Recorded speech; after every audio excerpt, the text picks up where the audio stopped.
Émilie Dubois avait toujours cru en la bonté, même si la vie ne s'était pas montrée particulièrement clémente envers elle.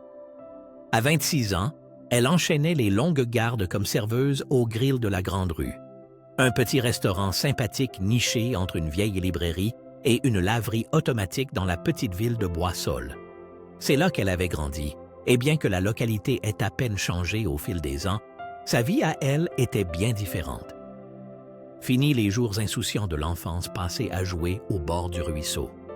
Désormais, elle jonglait avec les factures, les soucis et le fardeau incessant du quotidien, survivant grâce à son salaire de serveuse. Émilie vivait dans un modeste studio à quelques rues du restaurant. Le papier peint qui s'écaillait et les nuits, parfois fraîches à cause des courants d'air, la dérangeaient moins que l'incertitude constante. Le loyer était dû dans 5 jours, mais il lui manquait encore 150 €. Les pourboires étaient imprévisibles, et bien qu'elle s'efforçât de rester optimiste, le stress quotidien la rongeait de plus en plus. Dès qu'elle le pouvait, elle faisait des services doubles, mais entre les charges, les courses et la somme qu'elle espérait mettre de côté pour ses projets d'école d'infirmière, il ne lui restait presque jamais rien en poche. C'était un mercredi soir frais, lorsqu'une femme d'environ 35 ans entra dans le restaurant avec 2 jeunes enfants. La femme semblait fatiguée, mais arborait un sourire chaleureux, et l'excitation des enfants, à l'odeur des hamburgers et des frites, illuminait littéralement cette soirée plutôt calme. Émilie les accueillit avec sa gentillesse habituelle et conduisit la famille à une banquette près de la fenêtre. Elle observait la mère parler doucement à ses enfants, tandis que son regard naviguait entre le menu et les plats préférés que les petits désignaient avec enthousiasme. Émilie sentit qu'ils ne venaient pas souvent au restaurant. Elle avait déjà vu ça, des familles s'offrant un rare dîner ensemble, tout en calculant soigneusement ce qu'elles pouvaient commander. Émilie s'approcha de leur table avec son carnet, mettant un instant de côté ses propres soucis. « Bonsoir, je m'appelle Émilie. Qu'est-ce que je vous sers ce soir? » demanda-t-elle d'une voix chaleureuse et invitante. La femme lui sourit, poliment, mais avec une légère hésitation.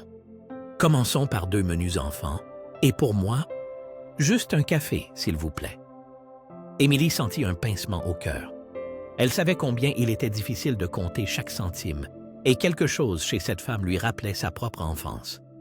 Sa mère avait cumulé 2 emplois pour qu'ils aient de quoi manger après que son père les eût quittés. Eux non plus n'allaient pas au restaurant, et si cela arrivait, c'était toujours une occasion spéciale, imprégnée d'une conscience tendue des coups. Émilie sourit en notant la commande. « Je vous apporte ça tout de suite. » Les rires des enfants emplissaient tout le coin du restaurant, tandis qu'ils jouaient avec des crayons de cire et des serviettes en papier, créant des jeux improvisés. Émilie sourit malgré elle en apportant les plats, glissant même un peu de ketchup supplémentaire. Elle ne s'attarda pas, mais elle remarqua à quel point les enfants semblaient heureux et les petits regards significatifs que la femme échangeait avec eux, malgré sa fatigue. Quand Émilie débarrassa les assiettes et déposa l'addition, le visage de la femme devint rouge. Elle murmura quelque chose à son aîné qui manipulait maladroitement un petit porte-monnaie. Émilie ne voulait pas écouter aux portes, mais les mots furent clairs. La carte est refusée. Le cœur d'Émilie se serra. La femme leva les yeux vers Émilie, l'air désolé mais gêné. « Je suis vraiment désolée, je pensais qu'il y avait assez sur la carte. Laissez-moi essayer. » Émilie leva doucement la main. « Ce n'est pas grave, je vais m'en occuper. » Les yeux de la femme s'arrondirent. « Non, non, je ne peux pas accepter ça. On va trouver une solution, peut-être que je pourrais essayer. » « C'est vraiment d'accord, » affirma Émilie doucement mais fermement. « Laissez-moi payer pour vous, c'est pour moi. » La famille partit au milieu de remerciements émus et Émilie retourna au comptoir, ses émotions se mêlant en un étrange mélange de bonheur et d'inquiétude. L'addition de 120 € représentait une saignée sérieuse dans son budget déjà serré. Elle jeta un coup d'œil au pot à pourboire, sachant qu'il ne couvrirait pas la dépense, mais elle ne regrettait pas sa décision. Quelque chose dans cette joie familiale valait chaque centime. Plus tard cette nuit-là, alors qu'Émilie rentrait chez elle à la faible lueur des lampadaires, une incertitude familière la traversa.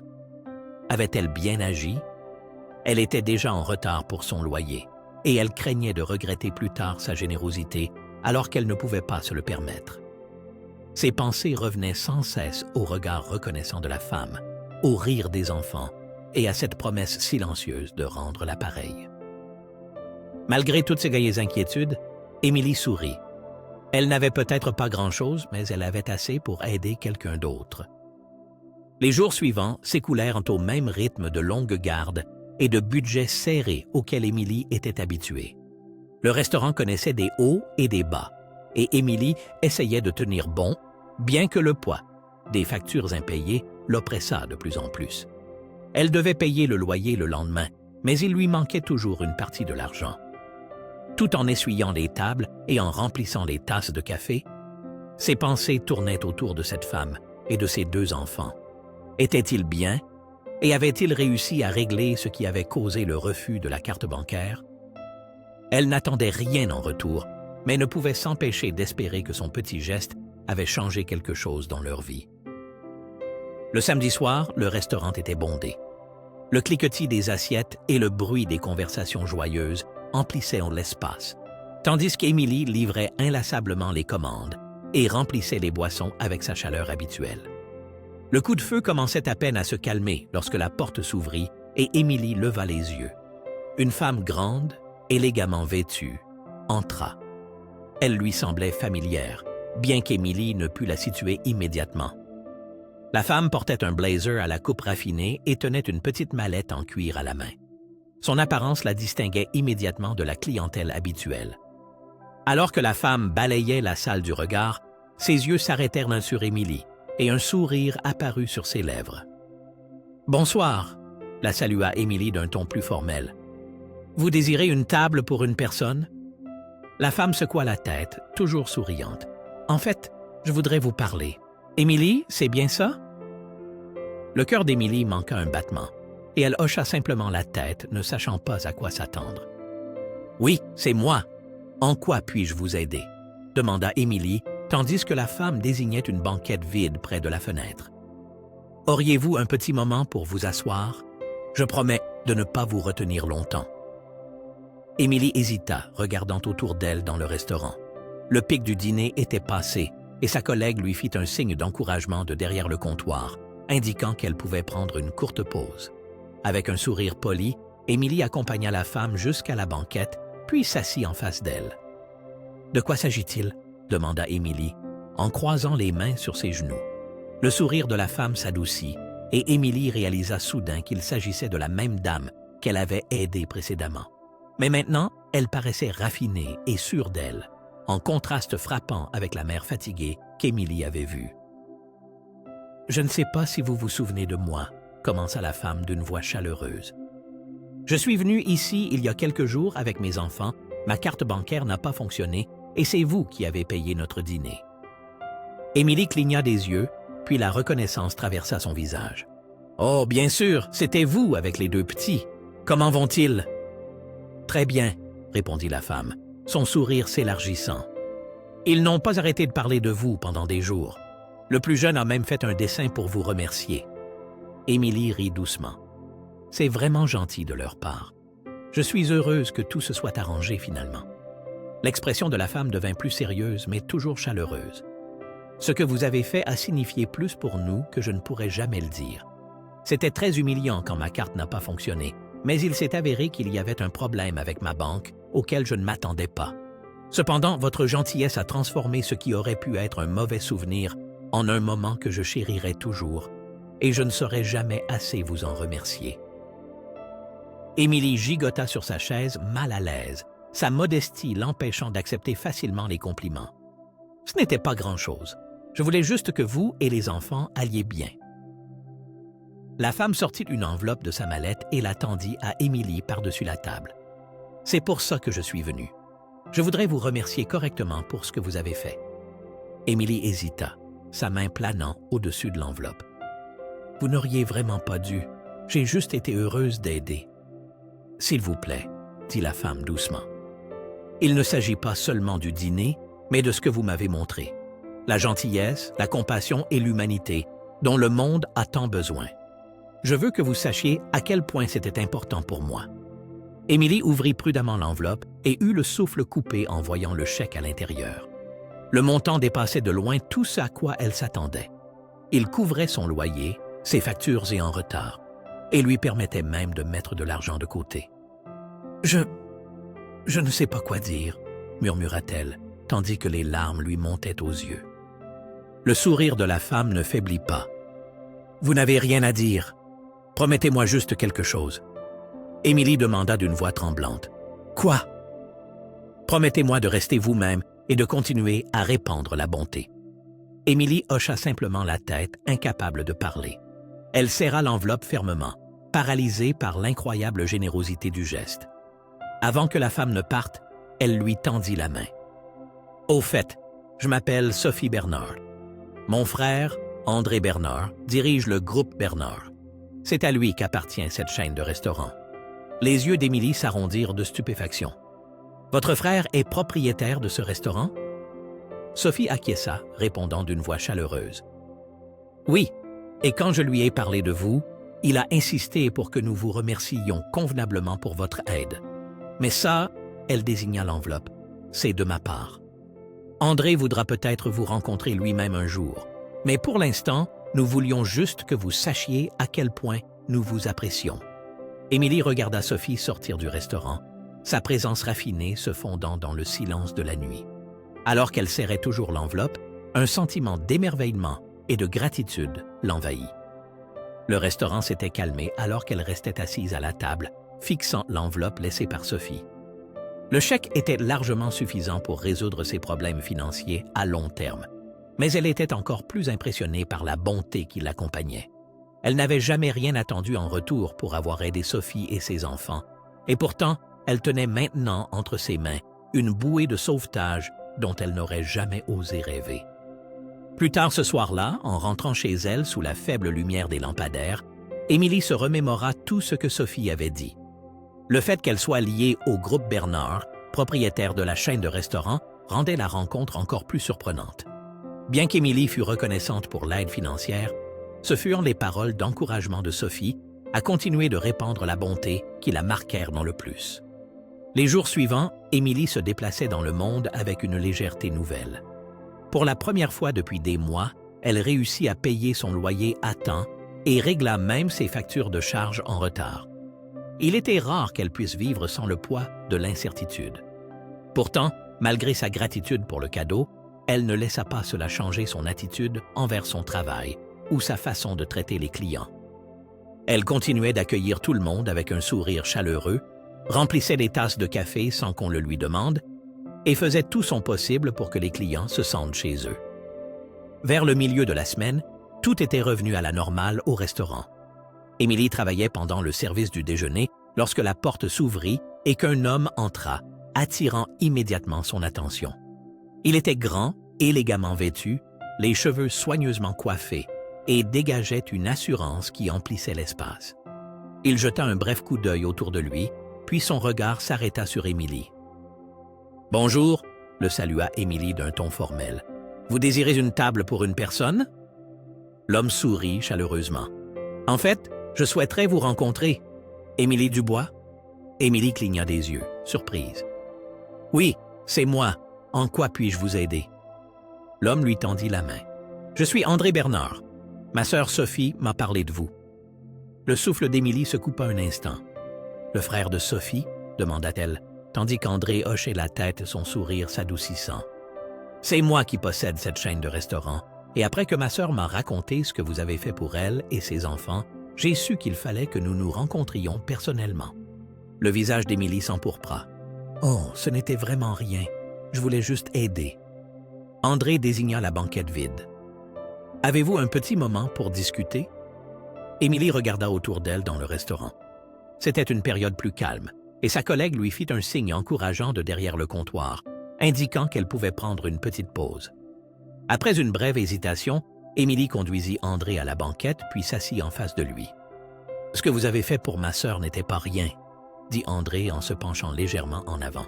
« Vous n'avez pas seulement payé leur repas, vous leur avez offert de la gentillesse et de la dignité à un moment où elles étaient vulnérables. C'est rare, Émilie. » Émilie tripota nerveusement le bord de son tablier, ne sachant quoi répondre. « J'ai juste... » J'ai moi-même été dans des situations similaires. Je sais ce que c'est que de se sentir piégé, même quand on fait de son mieux. J'ai senti que c'était la bonne chose à faire. Psst. André l'observa attentivement un instant. Sophie avait raison à votre sujet. Vous n'êtes pas seulement travailleuse, vous êtes aussi compatissante. C'est pourquoi je voulais vous remercier personnellement pour votre aide. Émilie secoua vivement la tête. Vous n'avez rien à faire, votre sœur m'a déjà énormément aidé. André sourit à nouveau, une lueur déterminée dans les yeux. Je ne suis pas d'accord. Les gens comme vous, qui choisissent la bonté même dans les situations difficiles, méritent d'être reconnus. J'aimerais vous proposer quelque chose. Le front d'Émilie se plissa d'inquiétude. « Que voulez-vous dire ?» demanda-t-elle. André sortit une enveloppe de la poche de sa veste et la lui tendit par-dessus la table. « C'est un fonds de bourse que nous avons créé pour les employés qui font preuve d'un caractère exceptionnel. J'aimerais que vous l'utilisiez pour réaliser les rêves que vous avez mis en attente jusqu'à présent. » Émilie regarda l'enveloppe, stupéfaite, ses pensées tourbillonnant. « Je ne sais pas quoi dire. Je ne suis pas sûre de pouvoir accepter, » murmura-t-elle. André se renversa sur son siège, sa voix douce mais ferme. « Émilie, ma sœur a réagi de la même manière lorsqu'elle m'a raconté comment vous aviez reçu son cadeau. Mais ce n'est pas de la charité. C'est un investissement dans quelqu'un qui le mérite. Utilisez-le pour retourner à l'école, ou lancer une entreprise, ou pour tout ce qui vous rend heureuse. Quoi que vous choisissiez, vous l'avez mérité. » Et les larmes montèrent aux yeux d'Émilie alors qu'elle prenait l'enveloppe. « J'ai toujours voulu être infirmière, » avoua-t-elle doucement. « Mais je n'ai jamais eu assez d'argent ni assez de temps. » Le sourire d'André s'élargit. « Alors que ceci soit le premier pas. Le monde a besoin d'infirmières comme vous, qui privilégient la compassion. » Pendant quelques instants, Émilie ne trouva pas les mots. L'enveloppe semblait lourde dans sa main, non pas à cause de son poids physique, mais à cause de ce qu'elle symbolisait. Une opportunité de changer sa vie. « Je ne sais pas comment vous remercier, » dit-elle finalement d'une voix tremblante. « Vous l'avez déjà fait, » répondit André, « en étant qui vous êtes. » Quand André se leva pour partir, il lui tendit à nouveau la main. « Je suis impatient de voir ce que vous allez accomplir, Émilie. Et si jamais vous avez besoin de conseils ou de soutien, n'hésitez pas à me contacter. » Émilie lui serra la main avec un sourire reconnaissant. « Merci, je promets de ne pas gâcher cette opportunité. » André hocha la tête, son regard rayonnant de confiance. « Je sais que vous ne le ferez pas. » Le lendemain, Émilie ne pouvait chasser de son esprit la visite d'André. La bourse qu'elle avait reçue n'était pas seulement de l'argent, c'était la confirmation que ses désirs étaient réels et valables. Pendant des années, elle avait repoussé le rêve de devenir infirmière, se répétant sans cesse qu'elle n'y arriverait jamais. Mais maintenant, elle sentait que la vie elle-même la poussait en avant, comme si elle lui murmurait « Il est temps d'essayer ». La semaine suivante, Émilie fit des recherches approfondies sur les formations d'infirmières locales et appela plusieurs écoles pour obtenir des informations sur les inscriptions. Elle était partagée entre l'excitation et le doute, car cela faisait des années qu'elle n'avait pas été sur les bancs de l'école et elle devait en plus continuer à travailler. Pourtant, chaque fois qu'elle hésitait, elle pensait à Sophie et André. Leur gentillesse et leurs encouragements avaient rendu tout cela possible, et cela la remotivait. Émilie déposa sa candidature à la formation d'infirmière locale et attendit la réponse avec impatience. Pendant ce temps, elle se jeta à corps perdu dans son travail au grill de la Grande-Rue. Et c'est comme si une nouvelle force et une nouvelle sérénité imprégnaient chacun de ses jours. Quelques semaines plus tard, Émilie venait de terminer son service lorsque son téléphone vibra, signalant un email. Elle s'essuya rapidement les mains sur son tablier et sortit l'appareil, le cœur battant la chamade dans sa gorge alors qu'elle lisait le mot dans l'objet. « Félicitations, vous êtes admise !» Elle poussa un petit cri et porta la main à sa bouche, laissant les larmes de joie couler de ses yeux. Sa collègue, Marie, le remarqua et se précipita vers elle. « Qu'est-ce qui s'est passé ?» demanda-t-elle, inquiète. « J'ai été acceptée à l'école d'infirmière », répondit Émilie, la voix tremblante d'émotion. Les semaines suivantes passèrent en un clin d'œil alors qu'Émilie se préparait à sa nouvelle vie d'étudiante infirmière. Elle modifia son emploi du temps au restaurant pour pouvoir assister à ses cours, et le soir, elle se plongeait dans ses manuels. Bien que les cours et l'emploi du temps fussent épuisants, elle ne s'était jamais sentie aussi vivante et déterminée. Chaque jour la rapprochait de son objectif et le soutien de ses collègues, en particulier de Marie, lui rappelait constamment qu'elle n'était pas seule. Un soir tranquille, alors qu'Émilie effectuait un service plus calme au grill de la Grande Rue, la porte s'ouvrit et Sophie Bernard entra cette fois sans les enfants. Elle fit un signe souriant à Émilie en s'approchant du comptoir. « Il fallait que je passe voir comment tu allais. André m'a dit que tu avais commencé la formation d'infirmière. » Émilie hocha la tête, le visage rayonnant. « Ça a commencé il y a quelques semaines, et c'est très dur, mais j'adore ça. » Sophie la scruta avec une fierté visible. « Je savais que tu y arriverais. Ça doit être difficile en travaillant à côté, mais ça en vaut la peine, n'est-ce pas? » « Absolument, » répondit Émilie. « Je n'ai jamais été aussi excitée par mon avenir. » Sophie fouilla dans son sac et en sortit un petit paquet. « Je t'ai apporté quelque chose, juste une petite chose pour t'encourager. » Émilie déballa prudemment le paquet, découvrant un carnet relié en cuir, accompagné d'un message manuscrit. « Émilie, même si le chemin est parfois difficile, souviens-toi pourquoi tu as commencé. Tu as tout ce qu'il faut pour changer le monde. » Affectueusement, Sophie. Les larmes montèrent aux yeux d'Émilie alors qu'elle levait les yeux. « Merci, ça représente énormément pour moi. » Sophie passa la main par-dessus le comptoir et toucha la main d'Émilie. « Tu seras une infirmière merveilleuse. Et n'oublie pas que tu peux toujours compter sur nous. » Le reste de la soirée passa presque sans qu'elle s'en rende compte, mais après sa rencontre avec Sophie, Émilie ressentit une sorte de soutien moral profond. Elle portait le carnet avec elle, y notant ses pensées, ses notes et ses moments de gentillesse humaine dont elle voulait se souvenir plus tard. Au fil des mois, Émilie excellait dans ses études. De plus, elle continuait à travailler au restaurant, tenant bon sur pratiquement 2 fronts. Ses camarades de classe se tournaient souvent vers elle pour obtenir de l'aide, sentant tous d'une manière ou d'une autre cette compassion intérieure et cet enthousiasme avec lesquels elle soutenait les autres. Un après-midi, alors qu'elle essuyait les banquettes au grill de la Grande Rue, la porte s'ouvrit et André Bernard entra, cette fois vêtu de manière beaucoup plus décontractée et confortable. « André !» s'exclama Émilie, surprise mais heureuse. « Que viens-tu faire par ici, à Boissol? »« J'avais une réunion dans le coin, » expliqua l'homme, puis il continua avec un sourire amical. « J'ai pensé passer voir comment tu allais. Comment se passe la formation d'infirmière? » Le visage d'Émilie s'illumina. « C'est difficile, mais j'adore ça. J'ai enfin l'impression de faire quelque chose qui compte vraiment. » André hocha la tête, visiblement fier. « Je n'en ai jamais douté. J'ai su dès le début que tu en étais capable. » Ils discutèrent encore un moment, Émilie racontant ses histoires d'école et les défis de l'équilibre travail-études, et André écoutant avec un intérêt si sincère qui prouvait une fois de plus son soutien.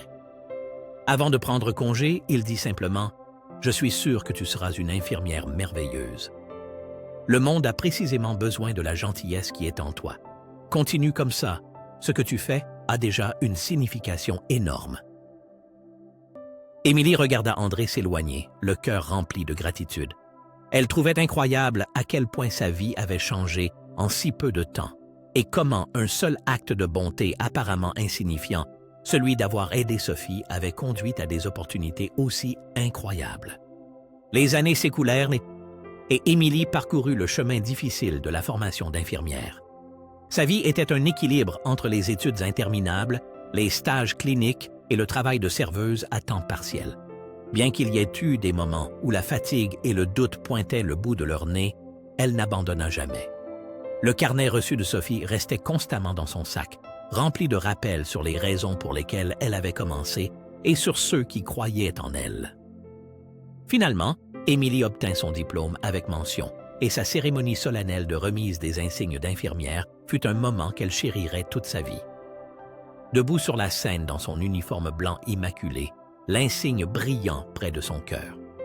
En scrutant l'auditoire, elle aperçut Marie et plusieurs collègues du grill de la Grande Rue, mais à sa plus grande surprise, Sophie et André étaient également là, assis au dernier rang, leurs applaudissements enthousiastes remplissant la salle. Après la cérémonie, Émilie se fraya un chemin à travers la foule pour les rejoindre, le cœur rayonnant de gratitude. Sophie s'approcha la première et la serra chaleureusement dans ses bras. « Regardez-moi ça, infirmière Dubois. Nous savions que vous pouviez le faire. » André lui tendit également la main, avec un large sourire. « Félicitations, Émilie. Vous avez travaillé dur pendant des années pour cela, et chaque instant est mérité. » Émilie lui serra la main, les larmes aux yeux. « Merci pour tout. Sans vous et sans Sophie, je ne serais pas là. » André secoua la tête. « Vous nous accordez trop de crédit. C'est vous qui avez fait le travail, vous qui n'avez jamais abandonné. Nous n'avons fait que vous donner un petit coup de pouce. » Sophie acquiesça également, les yeux brillants d'émotion. « Et de ce petit coup de pouce, vous avez créé quelque chose de merveilleux.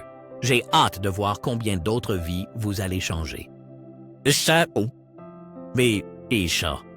Ce soir-là, alors qu'Émilie célébrait avec ses amis et sa famille, elle réfléchit à quel point sa vie était différente maintenant. La femme qui luttait autrefois contre une incertitude constante et doutait de ses propres rêves se tenait maintenant au seuil de sa vocation. Le premier emploi d'Émilie en tant qu'infirmière fut à l'hôpital local, où sa dévotion et son talent extraordinaire firent rapidement parler d'elle. Ses patients soulignaient toujours sa chaleur humaine, l'importance qu'ils accordaient à son écoute et l'attention qu'elle leur portait, allant au-delà de ses obligations professionnelles. Un après-midi, alors qu'Émilie terminait sa tournée, elle aperçut un visage familier dans la salle d'attente. C'était Sophie Bernard, cette fois avec son plus jeune enfant, qui avait bien grandi depuis qu'Émilie les avait rencontrés pour la première fois. « Émilie !» s'exclama joyeusement Sophie, le visage illuminé d'une agréable surprise. Émilie se précipita vers eux avec un large sourire. « Sophie, quel bon vent vous amène ?» Sophie désigna l'enfant, dont la main portait un petit pansement. « Juste un petit accident. Il est tombé au terrain de jeu. J'ai pensé qu'il valait mieux faire vérifier. » Boupa. Émilie s'accroupit à côté du petit et lui parla d'une voix rassurante tout en examinant doucement sa blessure. Lorsqu'elle s'assura qu'il n'y avait rien de grave, elle sourit à l'enfant. « Ce n'est rien, juste une petite égratignure. Tu as été très courageux. » Sophie serra le bras d'Émilie avec gratitude. « Tu es fantastique, tu sais. Je suis tellement fière de toi. » Émilie rougit, mais sourit. « Merci. Ça me fait vraiment plaisir d'entendre ça de ta part. » Au cours des années suivantes, Émilie ne cessa de transmettre la bonté et l'aide qu'elle avait autrefois reçues. Elle faisait du bénévolat lors de dépistages médicaux gratuits, encadrait de jeunes étudiants infirmiers et prenait toujours le temps d'apaiser par quelques mots aimables ceux qui avaient peur ou étaient incertains. Elle resta également en contact étroit avec Sophie et André, s'inspirant mutuellement. Et lorsque la question se posait de savoir qui devait le plus à qui, Émilie savait toujours la vérité. Ils s'étaient tous les trois influencés de manière égale. Un soir, Émilie rentrait de l'hôpital, fatiguée mais satisfaite, et se souvint du moment où elle avait décidé pour la première fois de payer le dîner de Sophie. Cela avait semblé être un geste simple et quotidien à l'époque, quelque chose auquel elle n'avait même pas vraiment réfléchi. Mais maintenant, elle voyait quel tournant majeur cela avait représenté, non seulement pour Sophie, mais aussi pour sa propre vie. L'onde de la bonté, pensa Émilie. Jusqu'où un petit acte peut aller. Son histoire, bien sûr, n'était pas encore terminée, mais elle était sûre d'une chose. Elle continuerait à propager cette onde, un geste aimable à la fois, qui pourrait rendre la vie des autres plus belle.